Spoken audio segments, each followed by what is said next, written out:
當初創立會基書東九龍，我係希望香港更多嘅學生可以接受真正嘅基督教教育。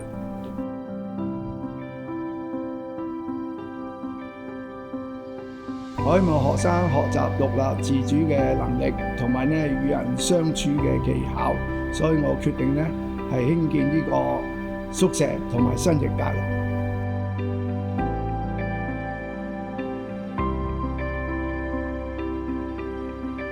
當時就覺得工作係困難嘅，因為我哋係新校，亦都係冇校友。但係我哋憑着信心嘅向前，我哋感謝當時嘅家長同埋好多支持基督教嘅弟兄姊妹朋友大力嘅支持，以致我哋可以如期嘅完成呢個建設。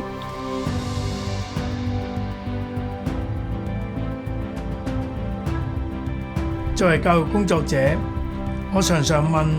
點樣嘅教育先至適切21世紀嘅年輕人，讓佢哋可以擔起時代嘅使命，成為未來領袖嘅人才。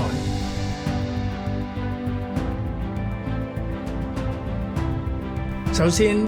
學生需要培養學習嘅自主性 （self-directedness），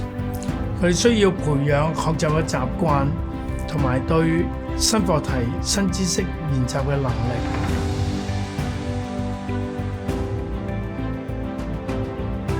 另外，學生需要建立共同創造性 （co-creativity）， 因為將來冇一個個人能夠解決世界複雜嘅議題。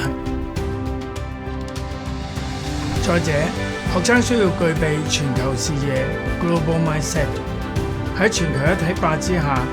學生需要同本地同埋海外嘅夥伴連結起嚟。喺 KE Plus 大樓裏面，